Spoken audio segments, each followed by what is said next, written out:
nessa semana. Nós teremos aí mais ou menos umas 5 pregações nessa série, espero. E o tema dessa série é desafios. Nós vamos falar sobre desafios. Nós vamos falar bastante sobre essas questões de desafios. O tema da pregação de hoje é faça algo grande.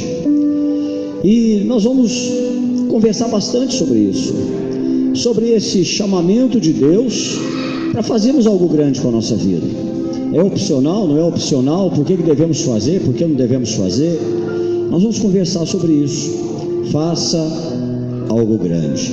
O tema dessa série toda é desafios. Você que às vezes gosta de acompanhar as séries, né? Vai vendo, pede aí as filmagens para quem, para o Danilo está aí lidando com isso.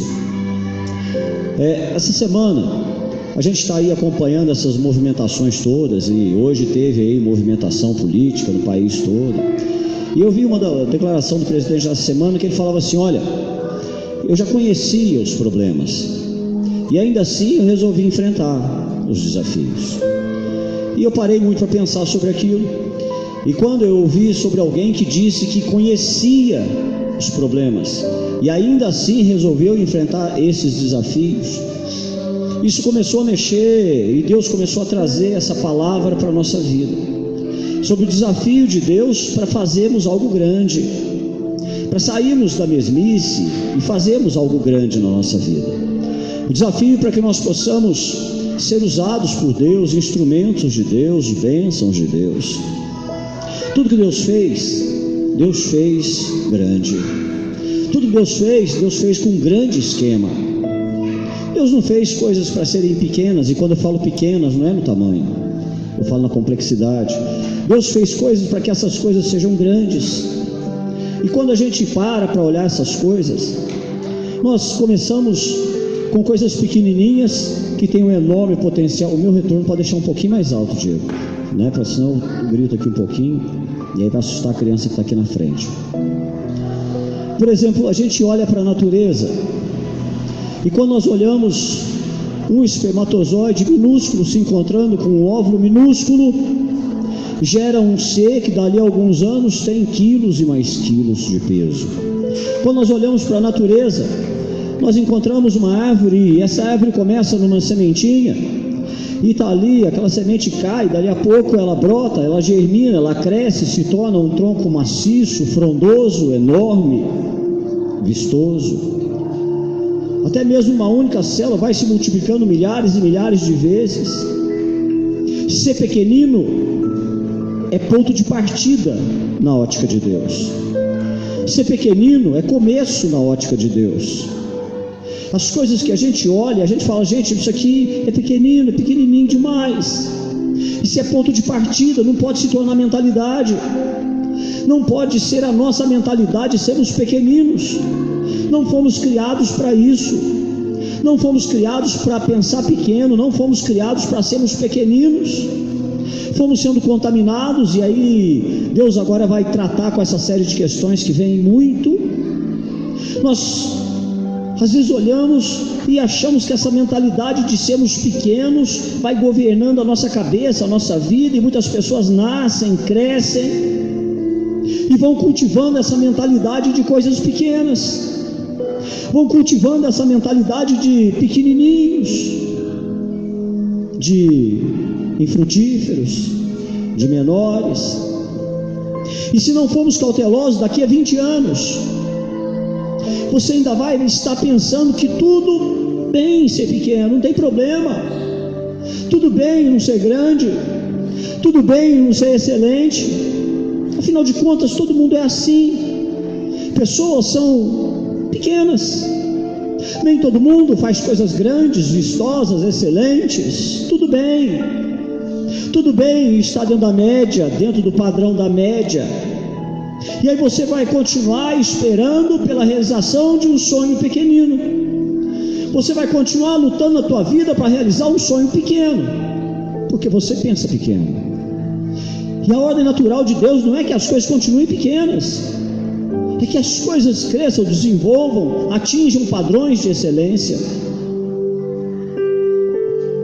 Infelizmente, a maioria das pessoas se sente confortável quando alguém chega e fala: está tudo bem em não vencer, está tudo bem em não crescer, está tudo bem, afinal de contas, coitado de você, afinal de contas, pobre, afinal de contas, de família humilde, afinal de contas, sem recurso, afinal de contas, não pode estudar. Tudo bem em ser pequeno, tudo bem em não vencer, tudo bem em não ser excelente, afinal de contas, você não teve oportunidade.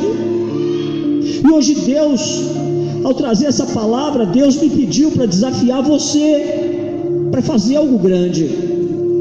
Faça algo grande.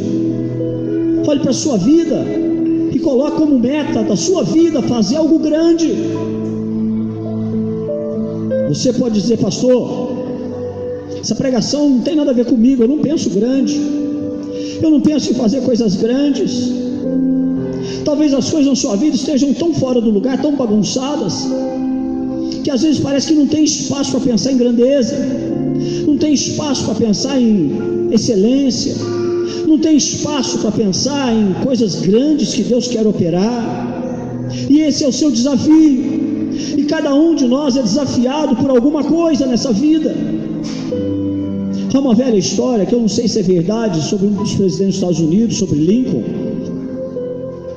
Dizem que ele um dia, durante a guerra civil, ele entrou numa igreja, o culto começou, ele entrou numa igreja e ficou lá no finalzinho, sentou lá no final, para que ninguém o percebesse. E aí ele sentou ali no final, ouviu os hinos, ouviu os cânticos, ouviu a palavra, e antes de terminar o culto um pouquinho só, ele saiu, foi para a casa dele. Quando ele chega em casa, a esposa dele olhou para ele e falou assim: e aí, gostou do culto? Aí ele não esboçou tanta alegria assim, não, ficou meio indiferente. E a esposa dele então falou assim: mas não gostou? Eu gostei. Ah, você não gostou da música? Eu gostei. O pessoal canta bem, ensaiaram bem, afinados, música bonita. Aí depois ela falou: mas então o que aconteceu? Não gostou da pregação? Eu gostei. O pregador é um homem inteligente, é um homem que sabe pregar, é um homem que é sóbrio, mas nem tanto assim, é um homem que pesquisou para fazer o seu sermão, é um homem bem articulado. Eu falei: mas então não estou entendendo, senhor, você gostou da música, você gostou da pregação, por que você está assim? Eu falei: olha, apesar de tudo isso, a música ser muito boa, o pregador ser bem articulado, o pregador trazer um bom sermão, ilustrado, pesquisado, tem um problema. Eu saí daquela igreja sem ter sido desafiado a fazer algo grande na minha vida. Todos saíram daquela igreja sem serem desafiados a fazerem algo grande com as suas vidas. E esse é o problema: fazer algo verdadeiramente grande. Jesus foi o maior comunicador de todos os tempos. Ele era articulado, bem-humorado. Imagina Jesus uma hora sentado com as pessoas falando assim: imagina esses fariseus, o cara vai lá, tira um mosquitinho, está na água, mas olha lá, está tomando uma água com um pelo de camelo desse tamanho. A pessoa deve ter olhado, deve ter até começado a rir num comentário desse que às vezes ele fez. Jesus, ele foi um homem que trazia muita informação, muitas coisas novas, doutrinas novas, mas ele não ficou só na informação. Ele era um homem que tinha uma excelente didática, ele conseguia prender a atenção das pessoas usando exemplos do dia a dia. Ele passava num campo, via uma situação, depois contava uma história usando aquela situação. Era um homem de uma excelente didática, mas ele não ficou preso na excelente didática, não ficou na retórica, não ficou na informação. Ele deu o próximo passo, e sempre que ele terminava de falar algo, ele desafiava as pessoas. Ele desafiava as pessoas a fazerem algo nas suas vidas. Por exemplo, o jovem rico. O jovem rico chega para Jesus e fala: olha, eu tenho feito tudo que está escrito para fazer, tudo que está escrito aí eu tenho feito, o que ainda me falta? Aí Jesus olha para ele e fala assim: olha, realmente, mas faz uma coisa, vai, vende tudo que você tem, dá para os pobres, volta e me segue. Jesus naquele momento olhou para ele e falou assim: realmente você tem sido bom, mas agora eu quero te desafiar a ser excelente. Você tem sido bom, Mas eu quero te desafiar a dar o próximo passo. Você precisa ser excelente para ser grande. E nesses dias, Deus está desafiando cada membro da igreja a fazer algo verdadeiramente grandioso, a fazer algo que realmente faça a diferença, a deixarmos a mediocridade das nossas vidas e fazermos algo grande na nossa existência. Mediocridade. Infelizmente, algumas pessoas vivem na mediocridade deliberada, escolhem ser medíocres. A palavra medíocre nos dicionários pode ser definida como ser médio ou abaixo da média, uma pessoa de capacidade inferior ou de segunda categoria, ou usando aí uma analogia bíblica, ser morno, uma pessoa morna. Uma pessoa morna é medíocre. E a Bíblia diz que essa mediocridade deliberada, que é quando eu resolvo ser morno na vida. Tá bom, você é igual a todo mundo, você é pequenininho mesmo, não vou lutar, não vou crescer, não vou vencer. Não. Olha Apocalipse capítulo 3, versículos 15 e 16. Conheço as tuas obras, que nem és frio nem quente. Quem dera se fosse frio ou quente. Assim, porque és morno e não és frio nem quente, vomitar-te-ei da minha boca. Isso aqui é Deus falando com pessoas medíocres, pessoas mornas, que querem viver dentro da média. Sabe o que é viver dentro da média, irmão? Viver dentro da média é ser uma boa pessoa, trabalhar todo dia, ganhar o seu pãozinho de todo dia, sustentar a sua casa, procurar criar bem seus filhos. Irmão, você não está fazendo nada demais, porque todo mundo faz. Isso é o que todo mundo faz: sair, trabalhar, criar filho, pagar o aluguel da casa, pagar as contas. Isso é vida medíocre, média, mediana, dentro da média, dentro do padrão. Se você viver a tua vida inteira só para fazer isso, você está sendo medíocre. Você está sendo medíocre. Que a tua vida é isso, é dentro da média, é o que todo mundo faz, e vai ser assim. Isso é mediocridade deliberada. Eu vejo pessoas que ainda se sentem bem porque saem para trabalhar todo dia. Rapaz, isso é igualzinho todo mundo. Eu vejo pessoas que ainda ficam super satisfeitas e não querem fazer mais nada porque estão conseguindo pagar as contas. Você é igual a todo mundo. Eu vejo pessoas que ficam felizes porque sentam no banco de uma igreja todos os domingos. Legal. Está sendo igual um montão de gente que faz isso. Me fala uma coisa diferente sobre você. Me fala algo diferente sobre a sua vida. Me fala algo diferente sobre o que você ainda quer, seus desejos. Me fala algo que te faça diferente de alguém. Deus chamou as pessoas para serem grandes. E aqui, quando ele fala com essa igreja era uma igreja que as pessoas tinham prosperado. Era uma igreja que estava tudo bem, boas paredes, uma igreja bonita, pessoas prósperas. E ele falando: olha, vocês ficaram mornos, vocês ficaram indiferentes, vocês ficaram comuns, igual todo mundo. Vocês estão vivendo igual todo mundo, vivendo a mediocridade. E ele dizendo que isso estava errado. Nós não conseguimos pensar que a mediocridade muitas vezes é pecado, mas a mediocridade não agrada a Deus. Essa passagem de Tiago 4,17 fala sobre isso, irmão. Nós somos responsáveis não é só pelo mal que fazemos, mas também pelo bem que deixamos de fazer, pelo bem que deixamos de praticar. Isso não agrada a Deus. Porque quando você comparecer diante do trono de Deus, você vai falar assim: ô Senhor, eu fui na igreja todo domingo, eu li a Bíblia, Deus, eu trabalhei, cuidei da minha casa, cuidei da minha família. Ele fala: legal.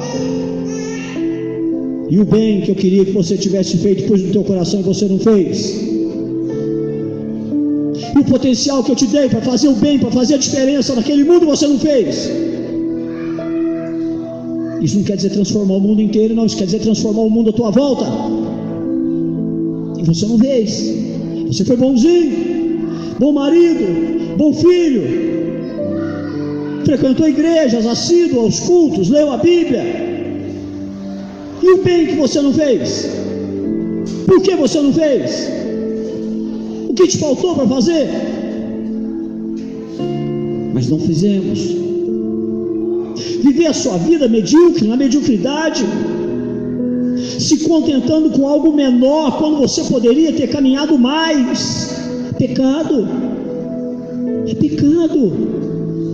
É como comprar uma Ferrari para andar 20 km por hora, irmão. É pecado.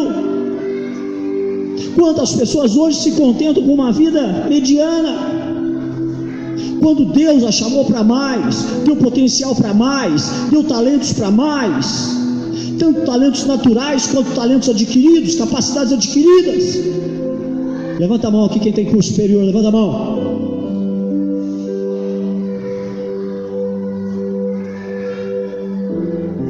Para quê?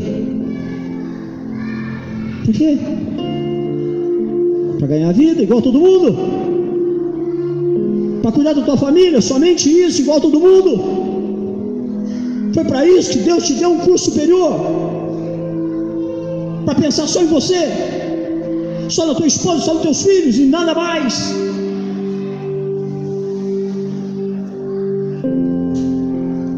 Aqui tem gente com dons naturais, música, artes. Aqui tem gente que toca, gosta de cantar. Tem gente aqui que pega música de ouvido. Para que Deus te deu isso? Para ganhar seu dinheiro? Só? Não, irmão. Não. Quando você para olhar para a sua vida, você está satisfeito em viver essa vida dentro da média, morna, não excelente? É assim que você quer continuar vivendo? Ou você vai aceitar o desafio de Deus para fazer algo excepcional? Ou você vai aceitar o desafio de Deus para fazer da tua vida algo excelente na mão de Deus? Algo que fuja da normalidade, que fuja da maioria. Porque a maioria fala o que você fala para não fazer coisa excelente. Não tem tempo, ganha pouco, não tem estudo. A maioria fala as mesmas coisas que você fala para não fazerem coisas excelentes.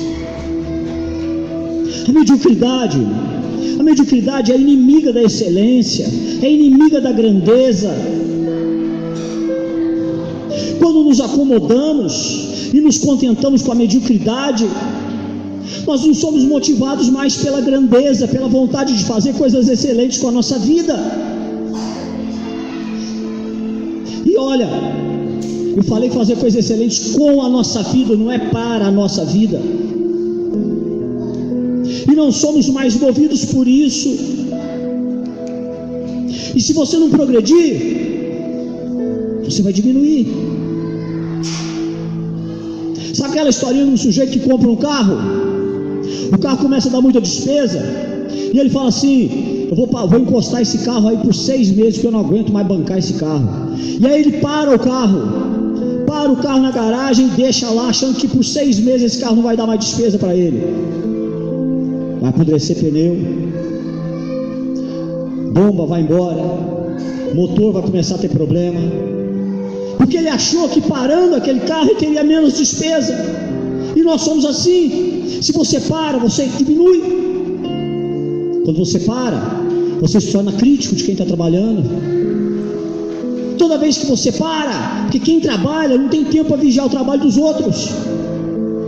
Quem trabalha não tem tempo para criticar o trabalho dos outros.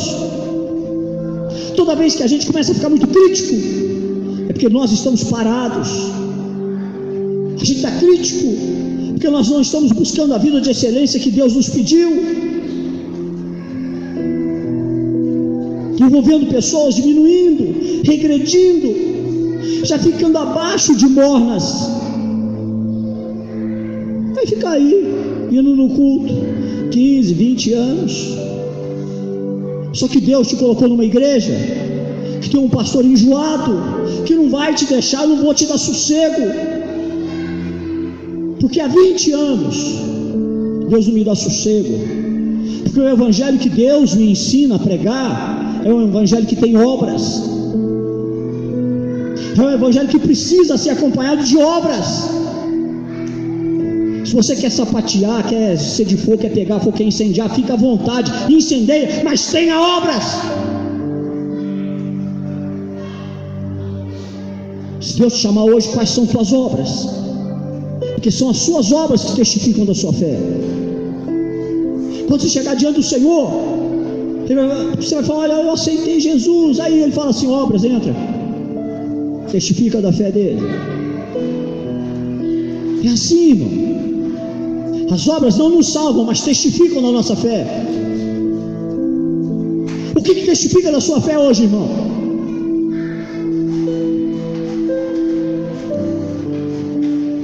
E Deus me incomodou muito com essas questões, mas muito, porque há 20 anos eu procuro usar a minha vida como exemplo.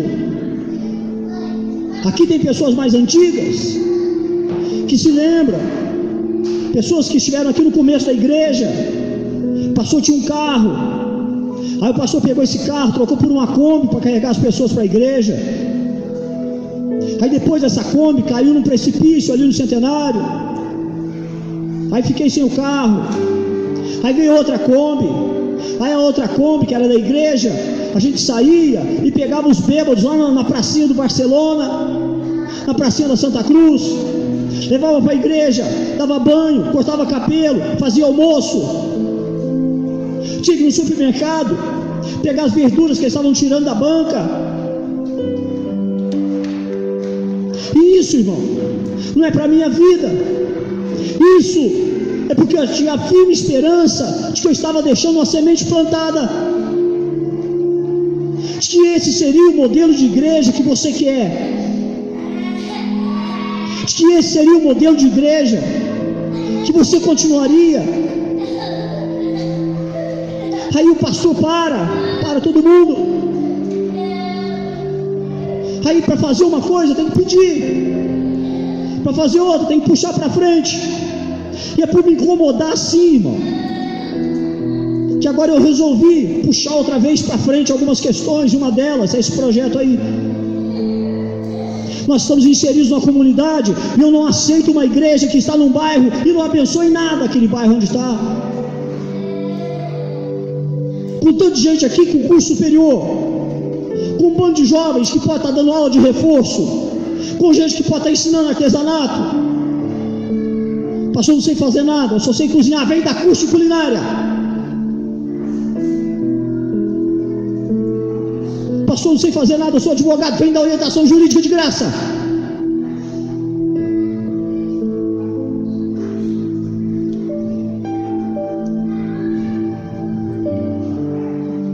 Que tamanho isso aqui vai ficar? Não sei. Não sei. Mas ontem eu falei com a minha esposa: vamos tocar esse negócio para frente. Vamos puxar a fila. Começa já a cadastrar. Tanto que eu já pedi aí, terminou o culto, quem quiser ser voluntário, procura minha esposa, já dá o nome. E a gente vai ver como é que vai poder usar a sua vida. Hoje de manhã a pessoa já deram o nome para eles, para ela. Espero que hoje à noite as pessoas também já deu o nome. Sabe por quê, irmão? Para você fugir da mediocridade, de ficar nessa vida de trabalhar para ganhar seu pãozinho, trabalhar para cuidar da sua casa, trabalhar para pagar o seu aluguel. É só isso que é a vida, irmão. É só isso que é a vida.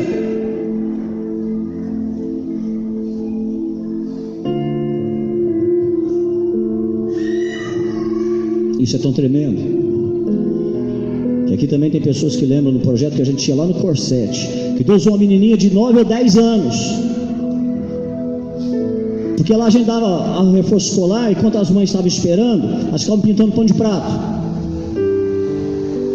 E Deus usou uma menininha de 9 ou 10 anos para que um padre largasse da batina, e hoje é pastor na igreja quadrangular.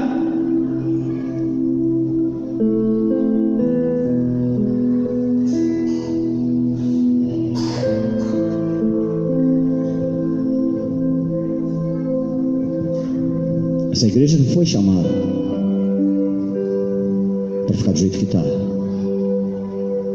Fiquei feliz hoje quando fiquei sabendo, já vai ter o varal da solidariedade aí fora. Por que não recolhe roupa usada? Ah, mas por quê? Ah, está esperando alguém vir pedir. A minha esposa já falou, ó, o Elon parece que vai fazer o varal da solidariedade aí fora.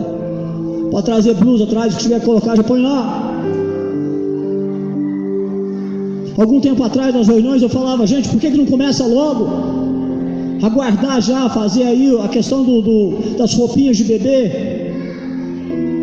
Fica esse negócio de gente guardando roupa de bebê, fica lá, que para quando eu tiver um neném, ou para quando a minha amiga tiver neném, faz favor.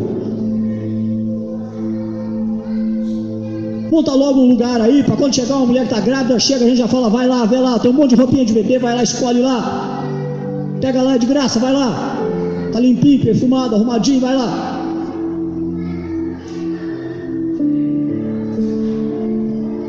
Deus colocou pessoas aqui para isso. Deus colocou pessoas aqui para que pelo menos a comunidade ao nosso redor possa entender que essa igreja existe por algum motivo.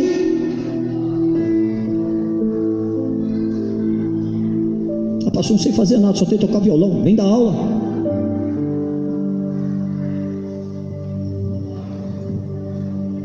Pastor, não sei fazer nada, só gosto de jogar bola. Vou montar um projetinho de futebol.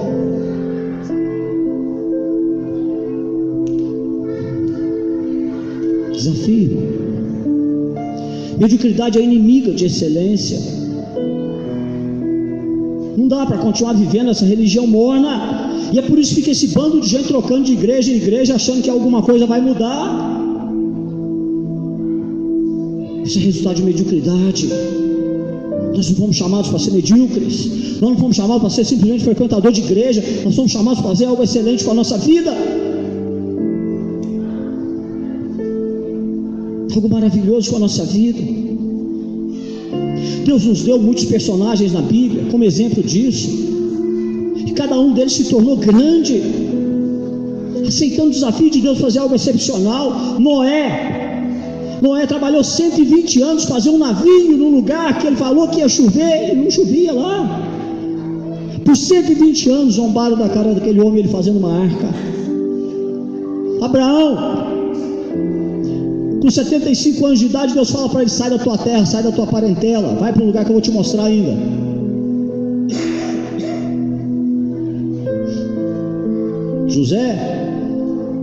José aceitou o desafio, ser invejado pelos irmãos, vendido pelos irmãos, acabar preso injustamente no outro país, sem ter advogado, sem ter dinheiro, e ele aceitou o desafio de ser o melhor, ainda que estivesse na prisão.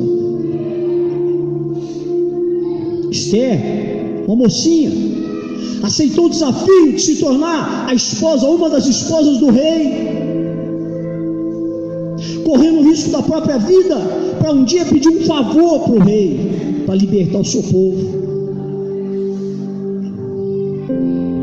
Pedro, Tiago, João, todos os outros discípulos, um dia aceitaram o desafio de deixar tudo para seguir Jesus. Aceitaram, deixaram tudo, seguiram a Jesus e mudaram o mundo. Tudo que você faz na vida, que realmente importa, tem a ver com o desafio para fazer algo grande, irmão. Tem a ver com o desafio de Deus. Para aqueles que estão aqui e não conhecem a história dessa igreja, essa igreja não é fruto de um pastor que resolveu abrir uma igreja como muitos fazem por aí. O sujeito resolveu que abriu a igreja, ele vai abrir a igreja e ele mesmo consagra ele como pastor. Não, irmão. Essa igreja começou porque o filho de um pastor que estava nos Estados Unidos começou a namorar uma menina daqui de Varginha. Esse pastor, ele vinha para o Brasil e ele vinha aqui para Varginha para fazer culto numa salinha desse tamanho com 6 pessoas. Todo mês ele fazia isso. Nós nascemos dentro da Assembleia de Deus dos Estados Unidos, recebemos autonomia ministerial, mas esse pastor um dia ele vem aqui para fazer reuniões num sítio aqui na Flora, numa salinha com 6 pessoas em 1996. A esposa dele teve que amar e confiar demais no que Deus estava chamando o marido para fazer, porque quem conhece o casal sabe que onde um está, o outro está, eles não largam do outro. E ela vinha junto. Isso me serviu de exemplo. Passado mais um tempo, isso acontece em 96. Quando chega em 98, Deus enxerga um sujeitinho operando mesa de som numa igreja que era na Vazio para Cristo. Eu era operador de mesa de som, com 2 aninhos de convertido, nem a Bíblia direito conhecia. Aí Deus me tira da igreja que eu estava, me traz uma mensagem de paz há 20 anos atrás, me consagra como pastor. Trabalhei por 2 anos para pagar o aluguel da igreja, porque a igreja tinha pouquinha gente. A quem não lembra disso, estava lá no comecinho. Trabalhei por 2 anos ainda. Até aí estava caminhando, difícil, mas estava caminhando. Quando Deus fala assim: larga teu trabalho. Aí deixei meu trabalho, para não ter salário, para depender de cesta básica. Deixei meu trabalho, para depois de 20 anos ver que a igreja continua com a porta aberta, ver que essa igreja continua ainda entendendo que ela tem uma missão a realizar. Eu e você somos parte de algo grande de Deus quando aceitamos um desafio. Por que você está aqui, irmão? Por que você está aqui? Só para frequentar culto? Legal, tem um monte de gente igual você aí. Ou você está aqui porque sabe que Deus está desafiando você para alguma coisa? O que Deus desafiou você a fazer, irmão? O que Deus quer desafiar você de grandioso, de sair da mediocridade, de fazer algo por alguém nessa vida, que não por você mesmo.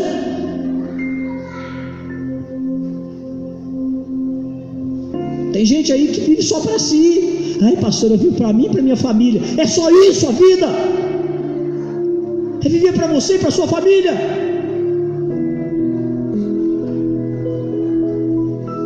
Sua família é maior que você pensa. Tem pequeninos aí sofrendo, que precisam de você. Hoje de manhã eu conversava aqui com o Glauber Rafael do Ministério de Empreendedores. Daqui a pouco já vou adiantar com a Kenny e o Dudu. Cadê a Emília? Você está lá, está. O Eduardo deve ter aí uns 12 anos de igreja. Tem coisa que o pastor não esquece. Um dia o Eduardo chegou para mim e falou assim: pastor, sabe a vontade que eu tenho de fazer? Eu falei: não. De comprar uma máquina para fazer fralda geriátrica para doar. Hoje, depois de mais de 10 anos, faz quanto tempo? Você lembra disso, Emília? Dessa conversa? Faz quantos anos isso? Mais de 10? Hoje, nessa conversa que a gente tinha ali, fala sobre isso. Os empreendedores da igreja estão aqui. Não é para cada um ficar só prosperando, não. É para fazerem coisas grandes, aceitarem desafios grandes de Deus. Se vai ser a máquina de fazer fralda geriátrica, absorvente, travesseiro e fazer essas doações, não sei. Mas pensar em coisas grandes. Eu falava com o Daniel sobre isso. Deus está te dando uma escolinha, Daniel. Mas um dia nós sonhamos ainda em ter uma escola social. É grande demais para uma igreja que não tem oferta, não tem dízimo, não tem caixa e às vezes mal consegue pagar o aluguel. Para Deus não, irmão. Para Deus não. Falava hoje de manhã, aqui nessa igreja tem eletricista, tem pedreiro, tem pintor. E aí? A gente não consegue montar um cursinho profissionalizante não, irmão. Não consegue pegar essa molecada e dar pelo menos um cursinho profissionalizante não.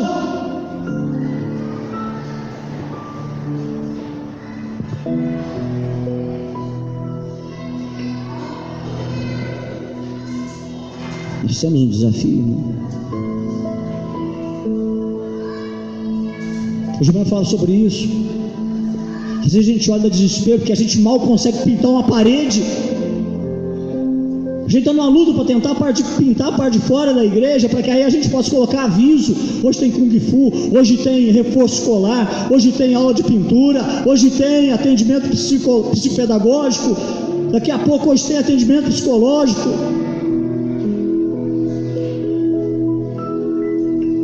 Aí vem a mediocridade,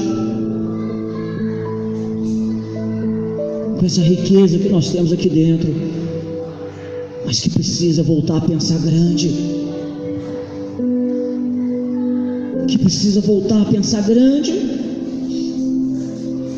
Eu falo isso porque você não sabe quanto Deus me incomoda, irmão. Há muito tempo atrás eu fiquei conhecido na cidade porque eu era o pastor que pegou doença de pele de bêbado. Caso você não saiba, fica abraçando bêbado todo dia para você ver uma coisa. Eu peguei a doença de pele que queimava. Eu não conseguia usar uma camisa, as pessoas lembram disso. E foi do projeto dos bêbados, porque eles não podiam me ver na rua, que eles iam me abraçar. Quando eu chegava na igreja, tinha que abraçar.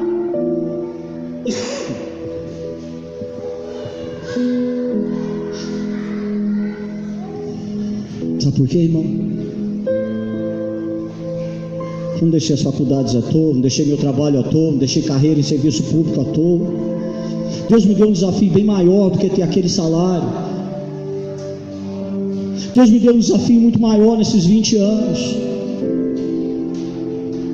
que é para dizer para a igreja que nós precisamos buscar coisas excelentes, grandes, e você tem esse desafio, onde você vai se realizar. A minha esposa, de vez em quando, ela pega alguns alunos para dar aula de reforço. Aí um dia a gente estava, não lembro onde que a gente estava, foi agora essa semana. A mãe do aluno mandou uma mensagem para ela falando assim: olha, meu filho não vai tal dia não, porque eu não tenho dinheiro para pagar a aula. Ela me mostrou. Você pode responder de volta aí, olha, você ter dinheiro para dar aula para o filho dela? Não, fala para mandar o filho dela. Nós estamos fazendo isso por amor. Todos os dias eu desço, tem um vizinho em frente de casa. Há 30 ou 35 anos que eu moro no Centenário, esse moço mora na frente de casa. E ele foi detectado com Alzheimer. E agora ele já está tendo esses lapsos de memória, às vezes esquece o nome da esposa. Aí um dia a gente descendo, a Tânia falou assim: nossa, não tem cura, mas a psicopedagogia, nós temos alguns exercícios que a gente trabalha a memória para que essa perda seja menos gradual, para que demore um pouco mais. Ela foi um dia lá para fazer exercício com ele. Aí quando eu falava com ela sobre isso aqui ontem, ela falou assim: será que a gente não pode fazer esse projeto na igreja? Eu falei: mas o que impede?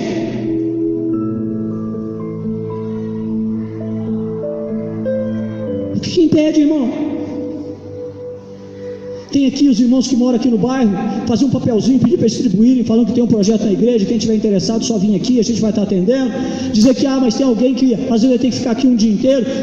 Hoje eu conversava com o Ministério de Empreendedores, se precisar às vezes pagar alguém, pagar um dia para ficar aqui um meio-dia, ou 2 horas, 3 horas. O que eu não aceito mais, irmão, porque isso não faz parte de mim, é continuar assim.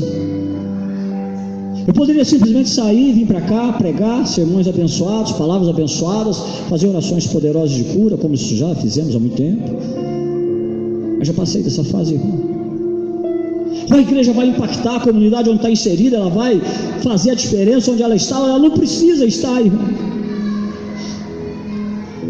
Grandeza, a grandeza é conquistada. Grandeza não é um presente, é uma recompensa. Grandeza não é acidental, é cultivada, é autodeterminada.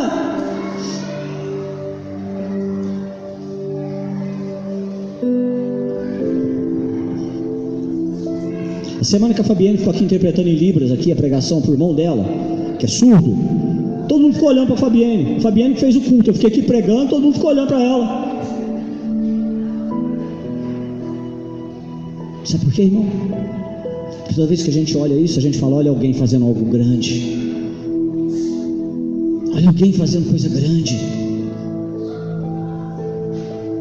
Eu lembro direitinho que quando nós levamos um rapaz para dar curso de Libras na igreja, eu falava assim: ainda não tem um surdo aqui na igreja. Sabe por que não tem? Porque o dia que tiver alguém ali, interpretando, mesmo que não haja surdo, Deus começa a mandar. E sabe o que aconteceu? Eu não sei se está ali naquelas fotos lá. Fabiano teve o privilégio de batizar surdos. Pregamos o evangelho para surdos, se arrependeram, aceitaram Jesus, foram batizados. Foi o primeiro batismo que nós fizemos em Libras.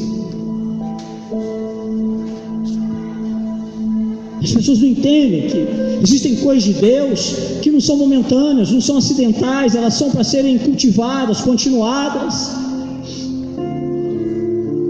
Você não tem que ficar esperando que algo aconteça, não. Você tem que planejar um curso para progredir, para se tornar alguém grande.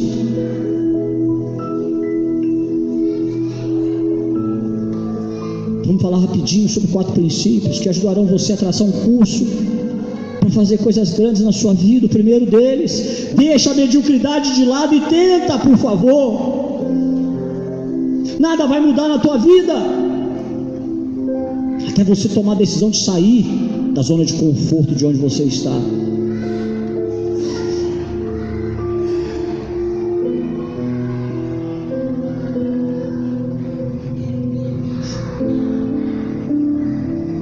E a gente vai vendo iniciativas. Aqui tem alunos excelentes, poderiam estar dando cursinhos. Aqui está em Gênesis 12, versículos de 1 a 4.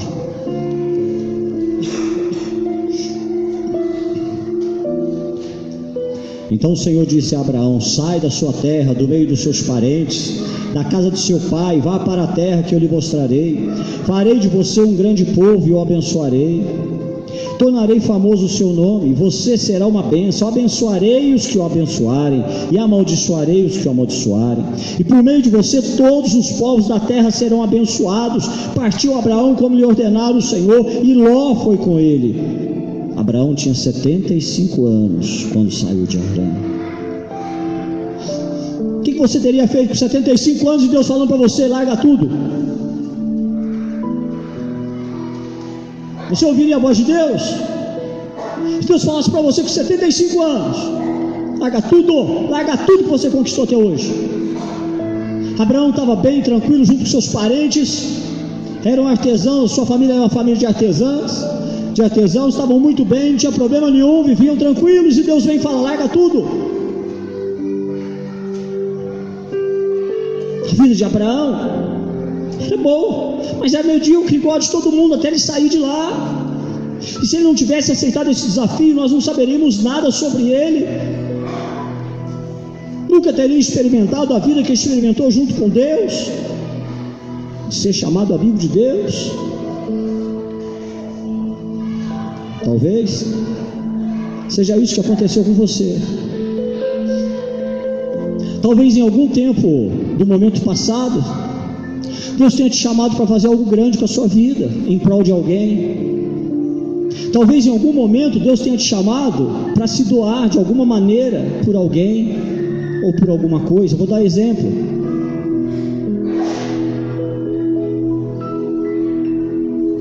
Quem aqui na igreja é apaixonado por animais? Levanta a mão. E aí? Vai ficar catando cachorrinho na rua? É isso? É para isso que Deus chamou vocês? Eu lembro que uma vez eu falei muito sobre isso.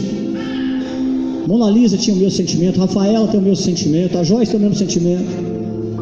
Eu falava sobre isso. Eu falei: para de ficar catando cachorro para levar para casa. Às vezes Deus está chamando vocês para militar no outro nível,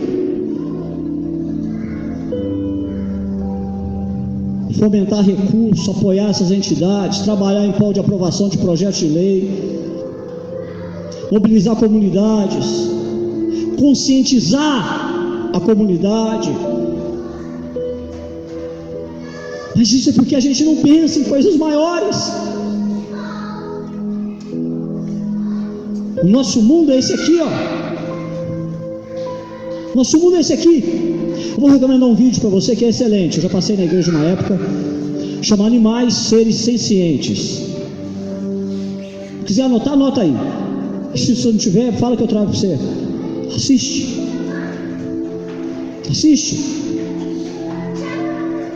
Você vai ter que esquecer disso para comer carne depois. Assiste. Você vai ver as conclusões que você chegou a nível de sentimentos dos animais.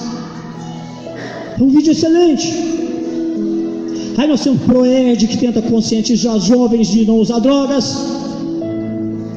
Mas quem desenvolveu algum projeto de amor aos animais, de consciência? Isso tudo, porque Deus vai nos desafiando para coisas maiores, e às vezes algumas pessoas aqui receberam esse desafio, mas por não entenderem, nunca responderam a esse desafio da forma que Deus quer, e aí vai vivendo na mediocridade. 50 para pegar, aliás, 100 para pegar animais na rua, para brigar na esfera política.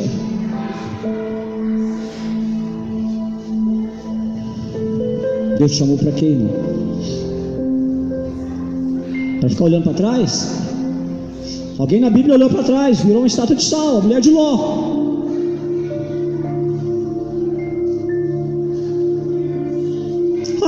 Eu fiz um cursinho de enfermagem, para quê?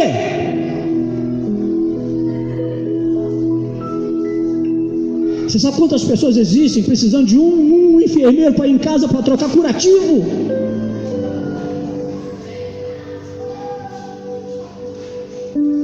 Mas você tem que ganhar seu salário. Segundo princípio, humildade. Mateus 18, de 1 a 4. Mateus 18, de 1 a 4. Naquele momento os discípulos chegaram a Jesus e perguntaram: quem é o maior no reino dos céus? Chamando uma criança, colocou-o no meio deles e disse: eu lhes asseguro que a não ser que vocês se convertam e se tornem como crianças, jamais entrarão no reino dos céus. Portanto, quem se faz humilde como essa criança, este é o maior no reino dos céus. A verdadeira humildade tem um efeito profundo sobre a grandeza, sobre a excelência. Presta atenção nisso que eu vou falar aqui, por favor. Jesus nunca condenou os discípulos por quererem ser grandes, serem maiores. Nunca. Tenta me provar isso. O que ele fez foi mostrar qual era o caminho para se tornar grande. Quer ser grande? Sirva.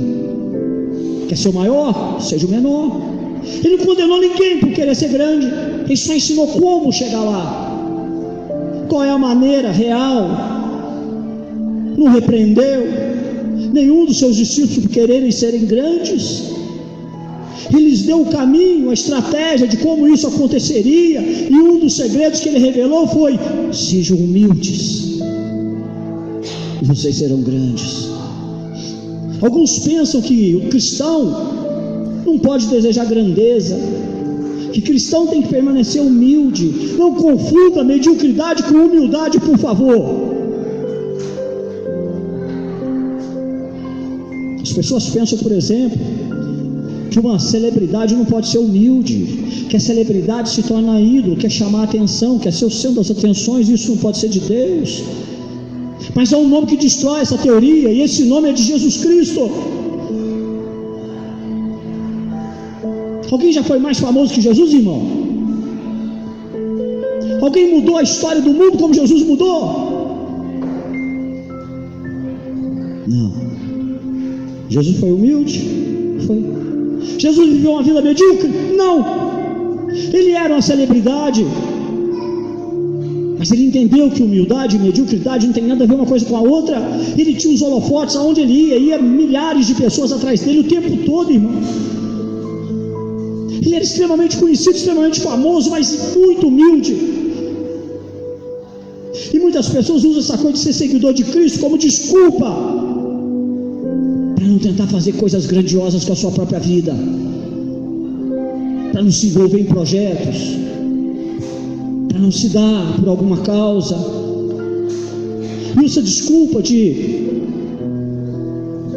não posso. O problema É talvez que não entendemos o verdadeiro significado da humildade.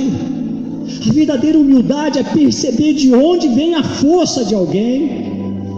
O oposto da humildade é vaidade.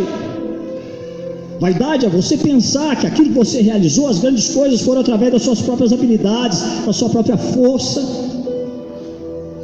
Olha o que Jesus disse aí em João 10:38.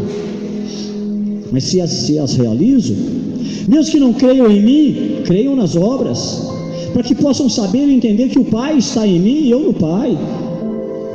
Humildade é perceber que há uma conexão entre você e Deus, é a percepção de que Deus te deu capacidade, talento, força para realizar, irmão. Isso é a graça atuante de Deus, é a graça de Deus na nossa vida. Paulo entendeu isso perfeitamente, é o que ele escreve aí em 1 Coríntios 15:10. Mas pela graça de Deus sou o que sou, e a sua graça para comigo não foi em vão. Antes trabalhei mais do que todos eles. Pô, cara convencido, né? Mas aí ele fala, não eu, mas a graça de Deus comigo. Paulo diz que ele trabalhou mais, o que significa que ele realizou coisas maiores do que qualquer outro apóstolo. Mas ele sabia de onde vieram as suas forças, seu talento, sua capacidade. Era a graça de Deus, era a capacitação de Deus. A verdade,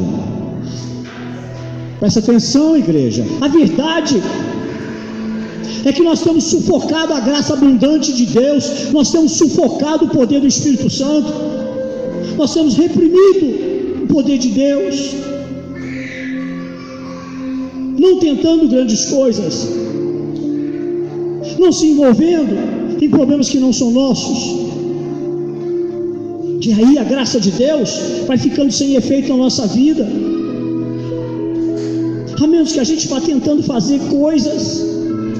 Os cristãos vivem dizendo que querem poder, que querem muita graça, que querem muita unção, que querem muitos dons, muitas habilidades.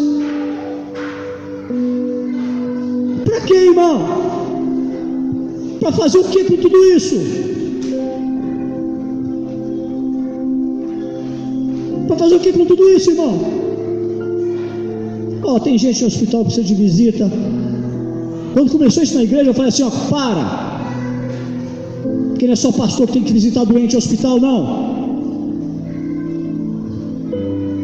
Tem gente no hospital que precisa de visita, tem gente no centro de oncologia que precisa de trabalho de voluntários, tem animais que precisam de trabalho com voluntários, tem criança que precisa de aula de reforço, tem adulto precisando de atendimento psicopedagógico, tem criança precisando de atendimento psicopedagógico,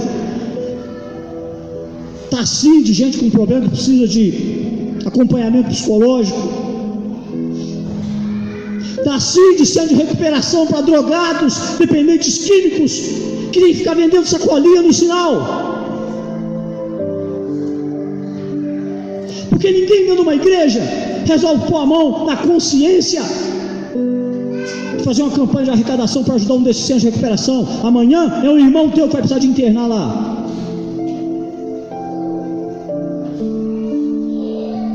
Vamos parar com esse negócio de esperar o pastor mandar fazer tudo.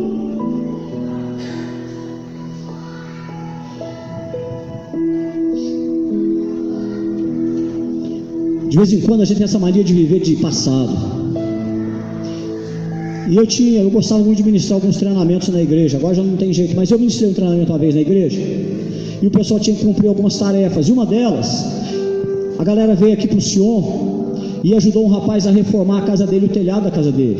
Pegaram lá e ajudaram o rapaz, e essa obrigação era para fazer isso para alguém que não é convertido, não é de dentro de igreja, e não era para pregar de igreja para ele, era só para ir lá e fazer.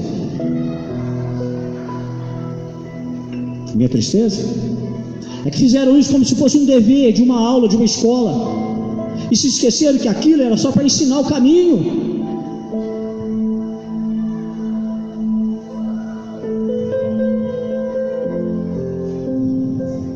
E aí, irmão, É como se nós estivéssemos dizendo para o mundo: olha, a graça de Deus não é suficiente para me dar o poder que eu preciso para te ajudar, não é suficiente para me dar o poder para mudar o mundo ao meu redor, não é suficiente para que eu seja parte de uma igreja que vai abençoar, pelo menos pelo tempo que for necessário, a comunidade onde está. Renovar o nosso contrato aqui por 3 anos. Para quê? Para fazer culto? Para quê, irmão?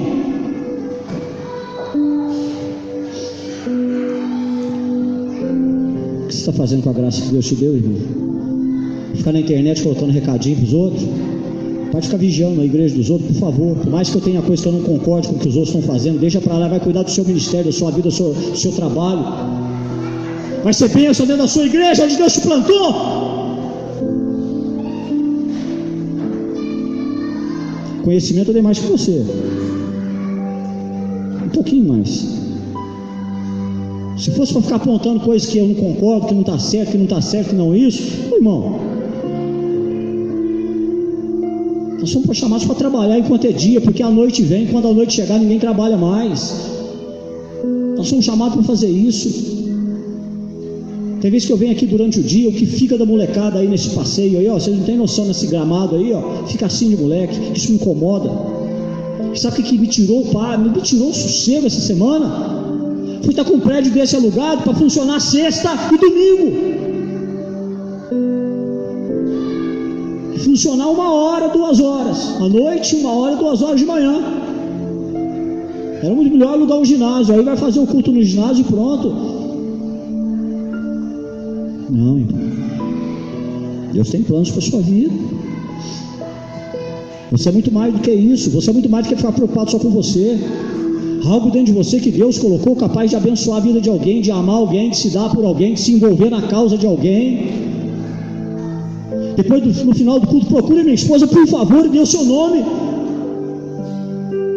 Participe de algum projeto, algo que está do teu coração, algo que você quer fazer. Não tem limite para ministério dentro de igreja, não, irmão.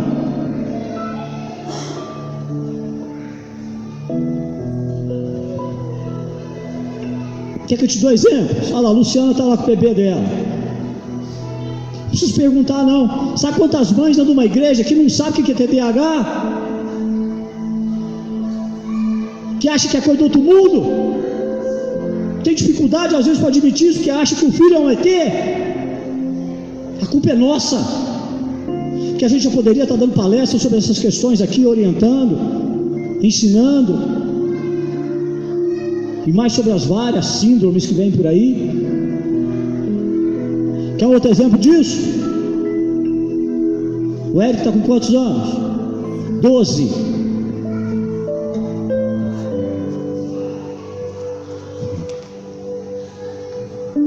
Tiveram que aprender a lidar com o Eric. Não tiveram? Como?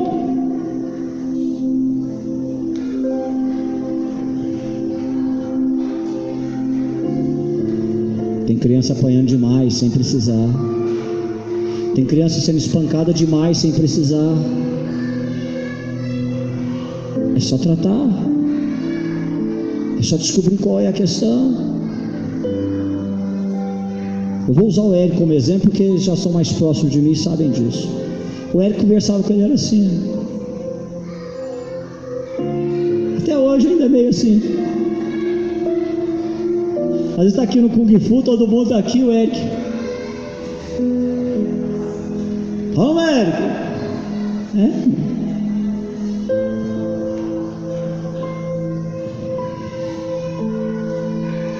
Tem muito trabalho, irmão. Tem trabalho demais. Eu estou falando de reforço escolar, mas ainda nem entrei na questão de atendimento de crianças especiais.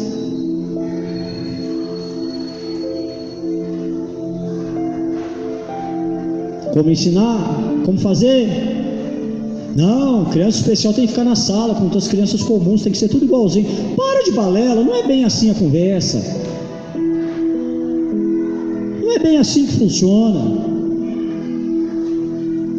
Ah, pastor, mas o que fazer?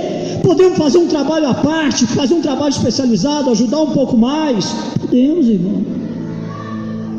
Podemos.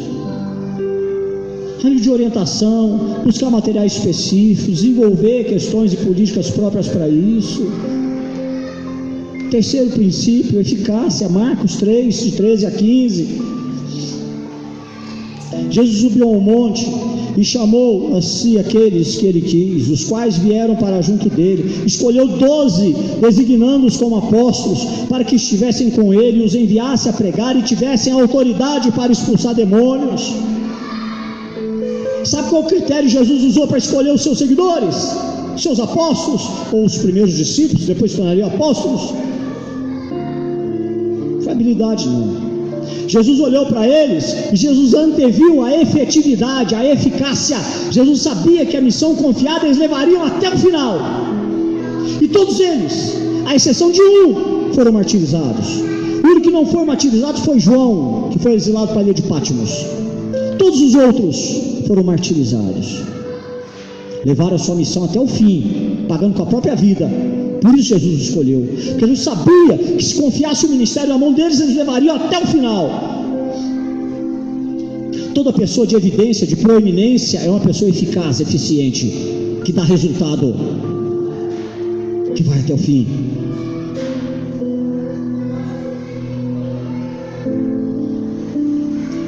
Irmão, já tive oportunidade, mas a oportunidade de deixar esse ministério.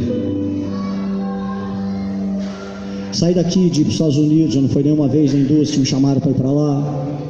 De assumir igreja recém-inaugurada para mais de 600 pessoas novinhas numa outra cidade, com bom salário. Mas sabe qual é a minha questão, irmão? Deus me chamou para levar as coisas até o final, para ser eficaz, para ser eficiente naquilo que eu faço. Então, por favor, hoje Deus está desafiando você: seja excepcional, seja eficaz, eficiente, vá até o fim dessa linha.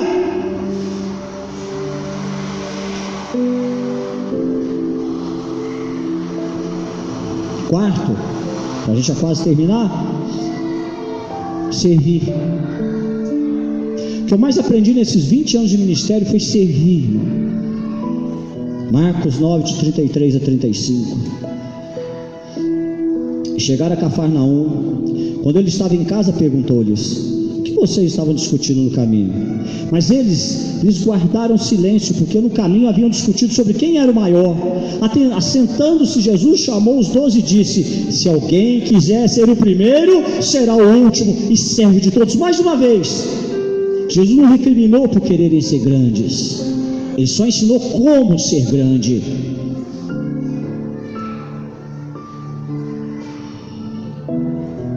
Jesus serviu. E o que eu aprendi nesses 20 anos é que ainda que eu fizesse tudo e não servisse, eu não teria feito nada. E nesses 20 anos eu fiz questão de nunca ser pesado para essa igreja, nunca pedi dinheiro para ninguém nessa igreja. Às vezes chegaram perto de mim e falaram: pastor, é muito difícil de ajudar, o senhor não deixa a gente ficar sabendo o que o senhor precisa. E não deixo, porque na minha cabeça sempre tem alguém precisando mais do que eu. Quando cortaram a conta de luz lá de casa, cortaram a energia elétrica, entrou e todo mundo em parafuso: pastor, por que o senhor não falou? E eu respondi: porque do mesmo jeito que eu, tem mais um monte de gente dentro da igreja passando dificuldade para pagar sua conta de energia elétrica. Há 20 anos. Sabe por que eu abri mão de salário? Quando me chamaram para o ministério, a promessa que foi feita para mim é que eu ganharia 10 salários mínimos na igreja. Desde o começo eu ganhei cesta básica, usei roupa do celeiro da igreja. Quantas vezes preguei com roupa que eu olhava para o irmão olhando para mim, eu falei: ei, irmão, essa camisa era sua, hein, irmão? Bom gosto você tem. Sabe por quê, irmão? Para te servir, para não ser peso para você. Às vezes você ficava chateado comigo porque eu não ia no churrasco na sua casa, mas você se esquecia que eu não ia no churrasco porque eu estava de sobreaviso, porque o meu telefone toca e eu quero estar por conta de quem necessita. Às vezes você me chama para o aniversário, eu não vou, mas se tiver uma crise na sua casa, é só me ligar, que eu te atendo, meia-noite, 1h da manhã, 2h da manhã.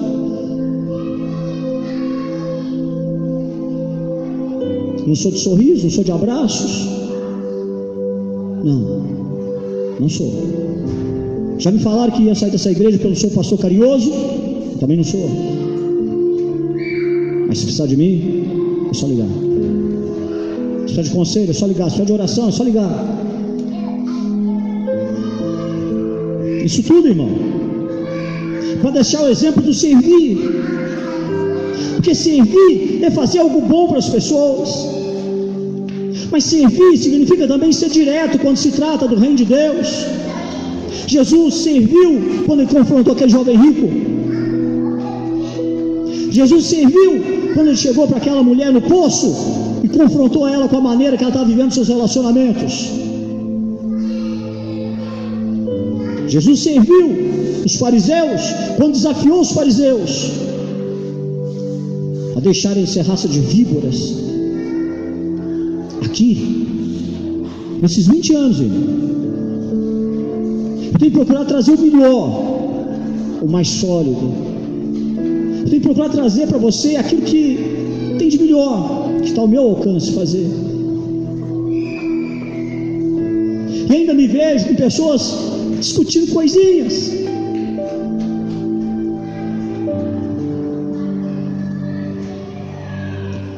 Você está servindo, irmão? Você serve aos seus filhos quando você disciplina? Ou você deixa eles fazer o que querem para eles não chorarem? Não confunda servir com ser legal. Jesus nem sempre foi legal, mas sempre serviu.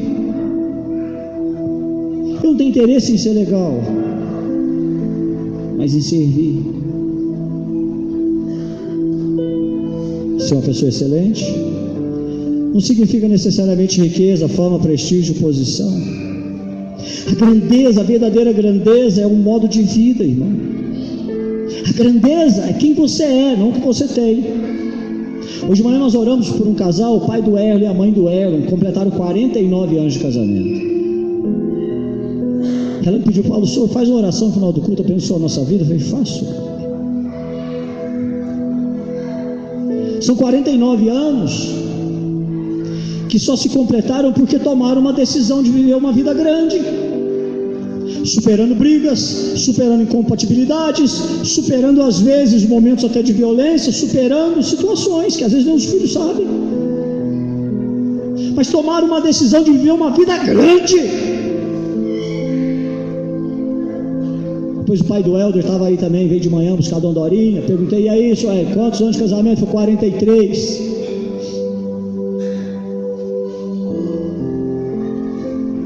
Ontem me comoveu o coração de ver a alegria do senhor Hélio quando ele me viu lá. De saber como é que a gente fica tão importante na vida de alguém, porque a gente aprendeu a servir. E essa igreja talvez seja como Pedro, que quando alguém precisa de alguma coisa, a gente fala assim, olha, prata e ouro nós não temos, mas o que nós temos, nós te damos. Em nome de Jesus, levanta e anda.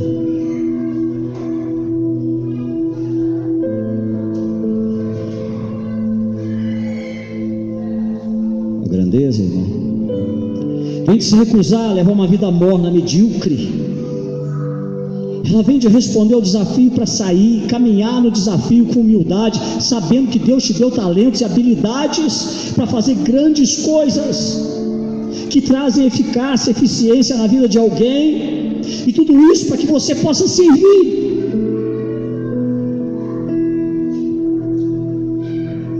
A sua grandeza.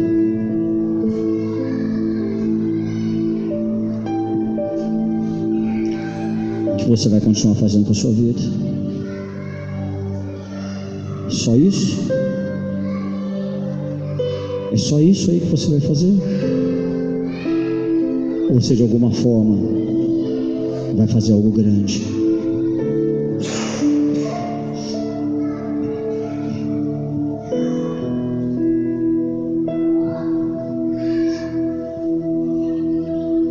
Deus tem me mostrado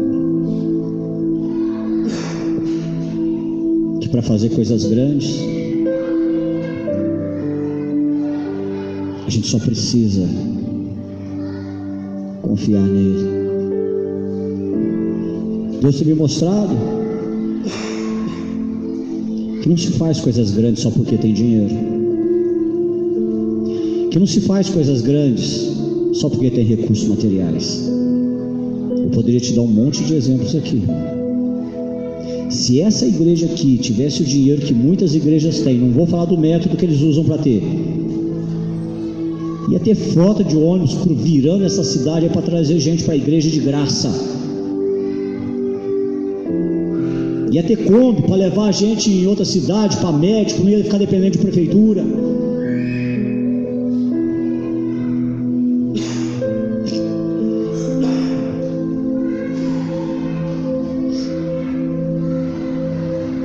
Porque eu não conheço outro evangelho a não ser esse, que o amor é demonstrado por obras. Que evangelho você quer viver? Se depois dessa pregação você tem certeza que Deus tem te chamado, e eu tenho certeza que tem, dá o teu nome para minha esposa, por favor.